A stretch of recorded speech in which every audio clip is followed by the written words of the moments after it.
welcome to the Okendo D2C Spotlight. I'm excited to be joined by Galen King, founder and creative director of Lucid. Galen, thank you so much for joining us today. Thanks for having me. Of course. So you founded Lucid during your first year of university. What motivated you to start an e-commerce agency, and how did you find the confidence to do so at such a young age? Well, there wasn't even such thing as e-commerce when I started Lucid. So it was 2000.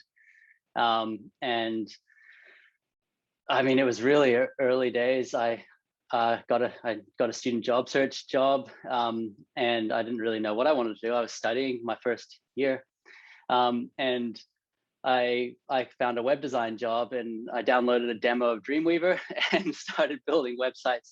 And basically what motivated me was total naivety. I think I was getting paid $150 per website, and they were charging $750. And I was like, if I did this by myself, I could earn $750 for a website instead of $150. And so I sort of didn't go back to university. That was like, I don't know, maybe October 2000. So I was like, I'm not going to go back to university next year. I'm going to start Lucid full time. And realized very, very quickly that you have to go out and find the clients and do the sales and all the other stuff that getting paid $150 and not having to do any of that was actually, there was good pros and cons. So I learned the hard way of that. I spent that first year knocking on doors and literally walking the streets, handing out business cards, and yeah. Wow, the price of a website has certainly increased a little bit since then. Well, they were like five-page marketing sites, I think, if I remember correctly. But I mean, so I mostly was doing graphic design really, and the web. I mean, the web was so young that I was doing a lot of flyers and brochures, and it was mostly marketing stuff. The e-commerce didn't come. I think 2006 was when we first started dabbling with e-commerce, and even after starting to dabble with Shopify in 2006. We built a few sites really early on, 2008. There's a couple still live, I think, on Shopify. But we were also working on our own open source Ruby on Rails e-commerce stuff then as well. So for a couple of years, we were sort of investing more in our own open source stuff. And then we went back to Shopify full time, sort of ramping up from 2009, I think, onwards. Very nice. Now, because you were young at that time, what were some of the most significant challenges you faced getting Lucid off the ground? Gosh, I don't know where to start. A lot of those challenges exist even today. I think that I've never worked in an agency before. I really wish I had before I started building my own. I think in hindsight, I had a freelancer mentality for such a long time, even after hiring, that I just didn't, and I don't come from a business background either. I'm definitely a creative at heart. And so I think probably the biggest challenge, and something I think we probably still struggle with today, and is a focus on sales and marketing, and that really has to come at the core and the sort of foundation of everything you do. I focus so heavily on building a kind of people first organization, and I've kind of, so I'm a slow learner. It's taken me years to realize I think it's got to be kind of sales and marketing and profit first, people second equal. That's good advice. I think you really need to have the product or the output to support the sales and marketing side of things though. And that's something that Lucid certainly has. Yeah, and I think confidence is really is one of the key things, the key drivers that it takes to succeed. And I guess, being a crafts person in the early years, it was really about the craft and feeling like really needed that confidence to, like you said, to sell. And I know the sort of constant fine balance of overselling versus delivering excellent work, and they sort of go together up and up. And they build off each other, and keeping that balance is one of the biggest ongoing challenges, I think. True. Very good point. What did it mean? What did it mean to you when Shopify invited you to become one of the first members of its partners and experts programs? Yeah, I mean, the partnerships program didn't exist at the beginning. There was no, I can't remember. I think experts might have come first. I can't remember. There was definitely they didn't happen at the same time. I think we were experts, and then they created an official partners program. Yeah, like back in those days, early on, the email responses would come from Toby, the founder, and there'd be a lot of it was a very small community. In fact, one of the Lucid, or small team, one of the Lucid team, she went off to work at Shopify. I think she was like employee number 35 or something like that. And so we kind of knew almost everybody at Shopify. And so a lot of the those early programs, it wasn't so much of I mean, I guess it was an invitation, but it was also kind of like we were just having lots of conversations with like Dan Everly, the kind of creator of the program, lots of, regular communications that it was like, oh, we're building this program. We'd like you to be part of it. So it was like kind of an evolution of, I guess, consolidating their community at the time, rather than like now where you've got 40,000 partners. It's a little bit different. So at the time, I guess it was, yeah, they made such an effort. Their sort of whole mandate, and I kind of interviewed Dan Everly about this because I did a little talk on it.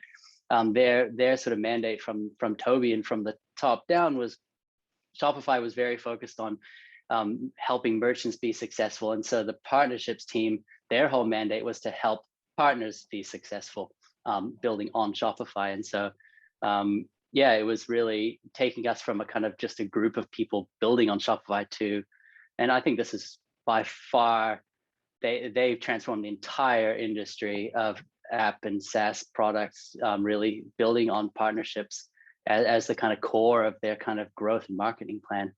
So yeah, it's incredible what they built. And even it sounds like at the start, they were just making it almost official of the partner ecosystem that they already had, which you're obviously a part of. Incredible to hear that Toby was the one responding to emails, or that emails were coming from. It certainly shows you how early days those were. Yeah. Yeah. So you're from New Zealand, Galen. What motivated you to move to New York? Oh, good question. We came for 1 year. That was over 5 years ago. The main motivation was that we wanted our children to have an overseas adventure. We had the idea long before we had kids that one day we'd go and live overseas with our kids. We thought it would be Europe, but it ended up being New York for lots of sort of obscure but sort of tangentially connected reasons. And so we ended up here, just like dropped ourselves in Manhattan from one day to the next. I think we didn't know where we were going. My wife had never been to New York. I had no idea what I was planning to do. In fact, I think, I know my intention was to continue running Lucid remotely. So I kind of just left the New Zealand team, totally underestimated how hard the time zone differences would be when I was on my own here and had no team here, and they were kind of on their own there. So it was definitely a really challenging time. And then I sort of accidentally hired somebody in New York who I wasn't planning to hire. And then sort of the same thing happened again. A friend of a friend sort of was connected with me, and then I started building a team. And now we haven't really announced it formally, but we're totally switching to that Lucid is headquartered in New York now, and with a team in New Zealand. And so really switching it the other way around. So it's a pretty exciting, we've come a long way, and we're continuing to build the team out here now. Awesome. Have you had any of your New Zealand team members make the trip across to New York as well for permanent relocation? Or not permanently, but we have had the team join us at Unite and stop over in New York for some time.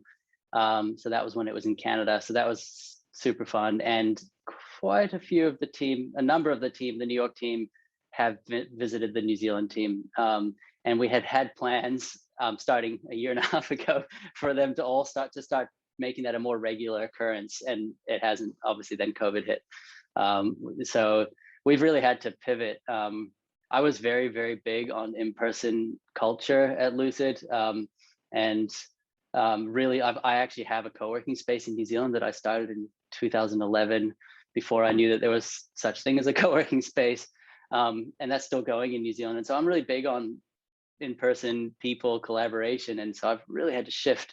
And I think it's been positive that now even the New Zealand team, even before they, because they've been on no lockdowns for a period of like 9 months or more, even during that, quite a few of them now work part-time remote, and they'll come into the office 1 or 2 days a week, and they've all really identified that they're just so much more productive. And so yeah, we've really been exploring and here with our hiring, what that means to the workforce. And I heard something interesting recently on a podcast, that instead of this idea of hybrid, this concept of a digital first workforce, where it's people can choose how they do it, but everything you do, all your systems and processes are geared around that it will function seamlessly digitally.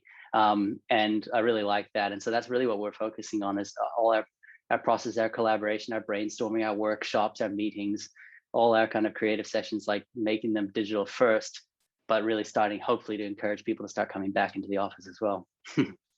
That's really smart. I like that a lot. And I think it's something we could apply, or we should apply at Okendo as well, given we're in that same kind of, the different time zones, and we're in APAC and we've got our US headquarters. So I think we're going through a lot of the same things as Lucid. Like, how do we find this approach where we have in person and also everything still functions perfectly when everyone's working remote? Yeah. So Shopify has changed a lot over the years. How much would you say agencies like Lucid have had to adapt to Shopify as it evolves? And conversely, how have agencies influenced Shopify? It's a great question. I think certainly I've seen this evolution, and there has been an evolution. I think early on we were all freelancers, and there was a very tight group of individuals who became experts in the sort of whole ecosystem, and then many of them grew, and there's definitely a layer of genuinely invested, kind of making their whole business kind of the Shopify expertise is their sort of Shopify expertise is their business. And I think that and we're extremely loyal to Shopify, and Shopify has been very good to us in the sense of building a community, and a sort of almost I guess a culture around. There's a camaraderie amongst Shopify, certainly the original Shopify, or a wider group of original experts, and I have a lot of still regular conversations with other agency founders where technically competitors, but it just doesn't feel like that, honestly. Like, I don't think I've ever had to compete head on with another agency ever, and lost a bid and felt upset about it.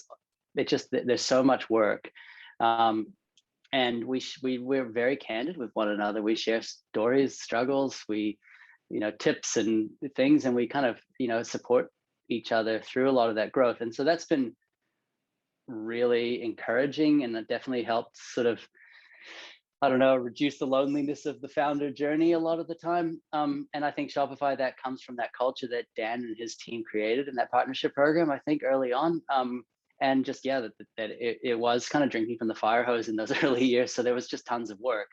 But I think as the years have gone on, Shopify has worked very hard to just kind of open up the doors. So there's a lot of quote unquote so-called partners, I would say, who are really, you just have to fill in a form to become a partner. And so it's harder. There are a lot of tactical partners that just do implementation work. And I think the evolution that we're seeing, certainly for Lucid, and I'm seeing it with other agencies too, is our focus is moving away from implementation, where implementation is still absolutely the vast majority of the work we do, but the only sort of path to implementation working with Lucid really is through our more strategic direction and guidance. And so I think really honing our expertise and realizing that we have some of the most experienced Shopify experts in the entire world on our team. They've, my first employee from 15 years ago still works for us. Several of the team are coming up 9 and 10 years now. And we have just this tremendous expertise, and we realize that again, kind of talking back to that confidence, we have the confidence to sort of put away or push away or turn away the work and refer them to the new generation of freelancers and smaller agencies if they just need tactical pixel moving. Whereas for us, and there's thousands of those experts out there now who can do that stuff. For us, it's really about really understanding the whys and the problems that our merchants are trying to solve. And often they'll come with a very carefully, or what they think is a clearly prescribed problem, but it's really more of a prescribed solution that they bring to us. And we, try to help them untangle it and back it up with data and analytics. And really, I guess our big shift has been the putting a real emphasis on research and discovery and using that to lead everything we do rather than just sort of smashing stuff out. So I think that's a shift in the Shopify ecosystem for sure. The size of the projects that we're working on and taking on, and that I know other agencies are working with, is significantly larger in scale and scope than they were even 2 or 3 years ago, and certainly 5 or 10 years ago. And when we would look ahead, if we had looked ahead back then and thought about the magnitude of the kind of stuff we're doing, we'd have said, oh, that's crazy. We could do that for a fraction of the cost. And yes, you could, but you're basically kind of just hoping things are going to work, or you're just kind of smashing out the same websites over and over again. And as the brands start to grow on Shopify, their needs grow kind of exponentially, and the work you have to do has to become more meaningful, more impactful, and more backed by data and research, and not just whims and opinions. So I think that's the shift, is that we're seeing a lot more really expert leadership of e-commerce. The whole e-commerce industry, I suppose, is maturing. A huge focus for us is on sort of authenticity and storytelling, and how that feeds into the content on-site and off-site. I think the other really big shift that's kind of happening with all of this at the same time is the importance of just how critically connected marketing is with the on-site work, and that if you drive junk traffic or no traffic to the website, it doesn't matter what you do, what color the buttons are, nothing's going to work. You could have the most beautiful site in the world, but if you don't drive good quality traffic, it's entirely useless. And I think that's a bit of an eye opener for a lot of agencies who do their work on CRO, is that you can do CRO forever, but if you don't have good quality content, good story, good messaging, good product, so for us, it's a little bit of an epiphany over the last couple of years, is that we really need to work hand in hand with our marketing partners and do more and more, like helping our clients to build out their content and storytelling, and really take value design and content and storytelling, and how that all ties in, that you can't just build a website and people will come and buy stuff. Yeah, absolutely. And I can attest to that on the other side as well. Coming from the marketing agency background, you could have the best marketing in the world, but if you've got a terrible website on the other side, there's not much we can do.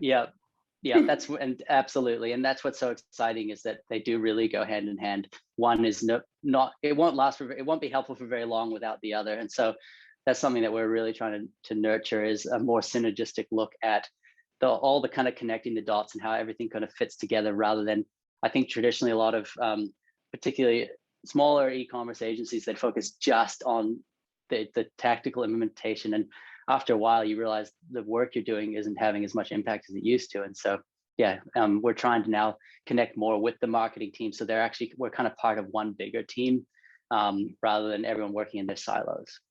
Yeah, very nice. Now I'm putting you on the spot here, but do you have any examples or an example client where you've really had to dive deep into the strategy and explore the why and the how and implement this larger, like holistic plan? We've probably got a few, but I think that, we do it with a lot of our clients. The challenge is that you do fall quickly back into the hit list of things that you need done. And so in that sort of vein, what we find is we have to focus on how to balance the tactical hit list stuff that always needs to get done, because the seasons keep coming, the holidays keep coming. And so what we try to do is have an overarching kind of theme that runs through, or we're looking ahead 1 or 2 quarters at a time to think like this is coming, while also, and we're even experimenting with like having kind of 2 teams working on it, where there's one team just pushing out the hit list of hot fixes and small changes, and the other team is kind of not getting bogged down in the weeds of the tactical stuff, and so they can focus on the strategy. Probably one great example is that a couple of years ago, I sort of built a prototype online food bank in New Zealand, and I ended up donating the project to the Salvation Army, because I realized I couldn't really take it where it needed to go by myself, and they were kind of an early partner with us. and with a major supermarket chain. And so the kind of three of us, the supermarket, the Salvation Army, and Lucid, have been building this food bank, the food bank project on Shopify, using kind of just like the whole idea was like best practice off the shelf tools and apps that we use every day to create a donation platform. And through COVID last year, they went from, I don't know, tens of thousands of dollars to millions of dollars of donations, because everyone was locked down. The food scarcity, food security problem in New Zealand is huge, even though a lot of people don't realize it. And yeah, through that time, Ali, they realized that coming out of that, you're going to have a problem where people are going to forget about the need pretty quickly if you're not careful. And then what happens as infrastructure evolves to accommodate these surges, and then it fades away. And so, yeah, she worked really hard, and we worked really hard to create a kind of long-term plan while we were in the midst of this kind of bubble of things. I guess it's sort of bittersweet. Things were going well for the food bank project, but because things were not going well for their recipients. And I think what's really kind of interesting is seeing here we are, even at 12 months later, still working through that plan and seeing there's just so many tidbits of really actionable stuff still in this. And I think that's probably the biggest lesson with or takeaway from like creating strategic plans is I've always struggled with strategy, quote unquote, because it's really easy to create like documents, but what you do with this, I've always sort of had this sort of thing of saying there needs to be actionable strategy. And so once you create a strategic plan, you have to really have that discipline of going back to it and going, okay, because we've done the deep thinking, the research and discovery, and what were the takeaways, reminding yourself that you had a kind of plan and the outcomes and additional questions that can be asked and researched and answered. And so it's I think it's easy to say, oh, we do strategy, but to actually action strategy is a lot harder. Very good point. And it's always evolving as well, isn't it? Nothing's ever static. Oh yeah, especially when you're dealing with apps and add-ons and partners and all the different technologies, and now all the privacy stuff. Yeah. Why does Shopify continue to be your platform of choice? And what are the Shopify features you're most excited about? Well, the platform of choice, I mean, we know it so well. I think that we live and breathe and sleep Shopify. But I think it's also still comes down to the core mission of Shopify is, make commerce better, I think, is their kind of tagline from a few years ago. But flattening the curve, I love that. That was their sort of statement from a couple of conferences ago, was really trying to make commerce easier, but not just. And I think this is the biggest challenge, not just building a site. Building a site's easy, launching a site is easy, but turning it into a business that's sustainable and will grow is extremely hard. And so I think Shopify, having built our own open source platforms in the past and completely custom software in the past, the huge overhead of building it in the first place and then supporting and maintaining it and keeping it running and adding new features and stuff, Shopify takes away all of that, because I sort of call it a platform as a service, and that you get everything behind the scenes, and you can really focus on the stuff that really matters to your end users and your customers. And so I think that's really the main reason. It makes it easier for us of why we continue to build on Shopify. Yeah. So you're a self-proclaimed fan of minimalism and intentional simplicity. What do you do when merchants have their heart set on having more of everything? I was quite impressed that whoever put these questions together found that that's for sure. I think that, and that's kind of why I say intentional simplicity. I think I must say this on my personal website somewhere, but simple can also be boring if you're not careful. And simplicity and minimalism takes a tremendous amount of discipline to remove content and features and functionality, or to just stick to keeping it simple and not having this constant sort of compulsion to add new things, new shiny objects, drop shadows, whatever, like things just because you kind of can, embellishments. And yeah, I think that that definitely the merchants sort of prescribing what they think they need or what they want was more of a problem or a challenge for us when we worked with smaller brands. It's interesting, like the really a new merchant or a new business, or they will often have very strong ideas of what they think they want. And when I was a freelancer, when we were smaller, we would kind of see our job as kind of helping them to be happy. And we still struggle with this all the time. I found myself saying it this week to one of the design teams, saying, let's just remember that our job is not to make our client, we want our client to be thrilled in the end. But right now in the design process, our job is not to make them happy. Our job is actually to reach their customers and create a brand that is really reflects their identity. And the reason they've come to us is because they actually don't know how to do that. And so the way we sort of really try and get around this and make it so it's really not an issue is lead with that design and discovery. And so all our projects now are very, very front loaded on design and discovery. As much as a quarter or even a third of a major build now is actually in that discovery phase.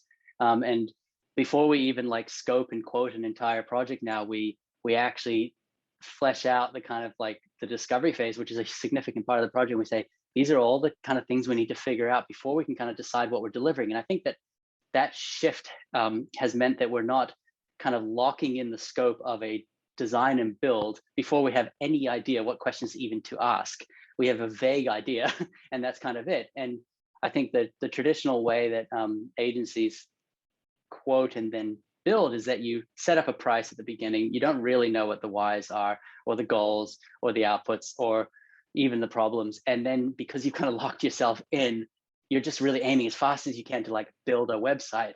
Whereas what we're actually trying to do is we're trying to figure out how to ultimately move the needle or create more loyalty or attract more customers or ultimately sell more make more money for the businesses we work with. And so I think, coming back to, it sounds a little cliche, but probably because I read a lot of books about this, but coming back to what is the why behind this question or this problem or this, we feel it feels hard to push back and say, well, why? Or can you tell me a little bit more about the problem rather than this, you'll find that people often clients, merchants will quickly come back to prescribing a solution. And so you have to keep unteasing the core problem, and you'll realize often that the problem is actually layered below, even deeper down inside the initial problem. And I think once you start doing that, once you start more and more, we're trying to lead with data, with A/B testing and stuff like that. It's no longer just our opinions. It's actually like, here are the facts now. It's kind of scientific. It's not just based on personal preference. That really helps with that. And and sometimes I'm realizing also a lot of the time with A/B testing, the goal, we like to think that the goal is like test version A and B and C, and then we're going to see like a tremendous difference with one of them, and we're going to suddenly just build that and release it. What we actually often find is that these assumptions we're testing, version B and C don't have that much different. They don't make much difference versus the original version. And so the conclusion for me with that is, well, let's not change anything because we're just adding more complexity, but it's actually not having any impact. So let's keep it simple. And so you're actually often just proving that we don't need to overcomplicate it, and that's actually a good test to realize, okay, let's just continue to keep it simple. We don't have to keep embellishing and keep adding more things. No, I think that's very valuable advice, and they're best practices for a reason, aren't they? It's because they work, and then you can kind of just test and make these incremental changes that actually have a big impact in the long run. Yeah. So what inspired you to develop one of the first Shopify apps before it was even possible to charge for apps? And did you foresee the direction that Shopify would take? Yeah, well, what inspired us to do it was definitely curiosity. We loved trying new things, and I can remember when the APIs were released. I think it was like 2009 or something like that. And there was no app store, there was no mechanism for billing, but we just were like, hey, let's build something. And we were and continue to be huge fans of Campaign Monitor. And it didn't integrate with Shopify, of course, because nothing did at the time. But I guess we just saw an itch that needed scratching for our merchants to connect. And most, it was very ubiquitous at the time. Campaign Monitor was one of the major email platforms. And so I think most of our merchants were using it. And yeah, it was super, super, super lightweight. Is an app that connected the data from Shopify to Campaign Monitor. And we had it running for years for free. We'd never charged for it, and then we eventually rebuilt it. And then we learned the tough lesson over time of, for us as an agency or app developer, building apps that connect to systems that are not ours is not a great business strategy, because you're constantly supporting questions about the two platforms that are not yours. And so over time, Campaign Monitor ended up building their own native integration, which wasn't as good as ours, actually. And so because it was just a side project for, like for them, it wasn't, we had honed our features over time based on user feedback. And then I don't know what happened. Oh, then they acquired an e-commerce platform and they started focusing heavily on e-commerce. And so we just let it sort of fade away. I think it might still be running. I'm not sure. We actually ended up selling our apps to one of our developers who had worked heavily on them a number of years ago, as we continue to hone our expertise and focus on agency stuff and less on, we just realized trying to run, we had themes, one of the first themes in the theme store as well. Same thing. We realized over time, like maintenance and support headache of, when you get $84 or something for a theme, and we still get clients, merchants 6 years later, it's been off the theme store for 6 years, so like still saying, oh, why doesn't it support this new feature of Shop? It's like, just go and get a free theme. It's going to be better than the theme that we built 9 years ago. Yeah, so I think we definitely, it's interesting, like that whole curiosity thing. I know it's something I'm very passionate about, being curious, but I'm also more cautious about it now, and realizing in that kind of spirit of sort of specialize or focusing expertise and honing best practices, is that curiosity needs to kind of line up with your mission and vision at the same time, because if you're just curious about everything, you end up being very scattered. And so I think Lucid was built on curiosity, and it's still a thread that runs through everything, like enough so that we're kind of pushing the boundaries, but we're really trying to be kind of curious about how we can push harder in the areas that we are experts in, rather than anywhere. Makes a lot of sense. Now, my final question, Galen, what are some of the most important things new D2C merchants should consider when building their brands? Wow, these are great questions. Kudos to whoever put them together.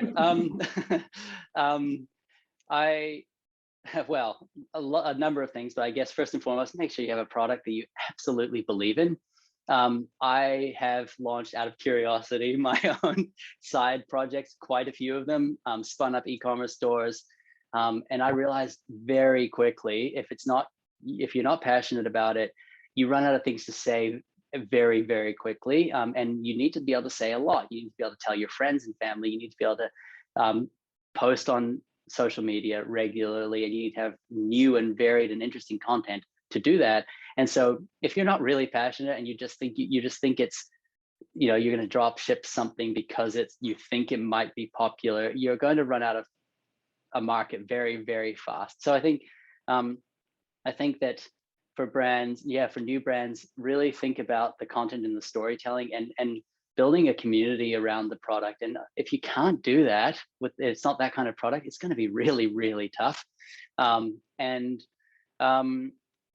so I mean, the authentic sort of moniker is thrown around so much, but a lot of brands, they die to be authentic, but you can't sort of create authenticity. So I think if you've got something that you believe in and you're passionate about, your customers will jump on board and believe in it and buy into it and tell their friends and family. And I guess I think that too many merchants are looking for quick wins, and they're not thinking beyond 3 months. And I think that my recommendation to any new business or starting out, especially if you're sort of bootstrapping or launching off savings, is pour all your limited resources into marketing, and do everything that you can yourself. Yeah, great advice there. Well, Galen, thank you so much for joining me today. In the last few moments here, are you able to share where our audience can find you? Lucid .nz or lucid.nz is our homepage. That's where we have all our work, and we're working on our own content and storytelling. It's really hard when you're doing it for yourself. But yeah, we're putting out more content to try and just share some of the stuff that some of the best practice stuff that we realize is really helpful content to try and help these brands to grow without the tactic, when they are trying to do the tactical stuff themselves. So yeah. Excellent. Thank you so much.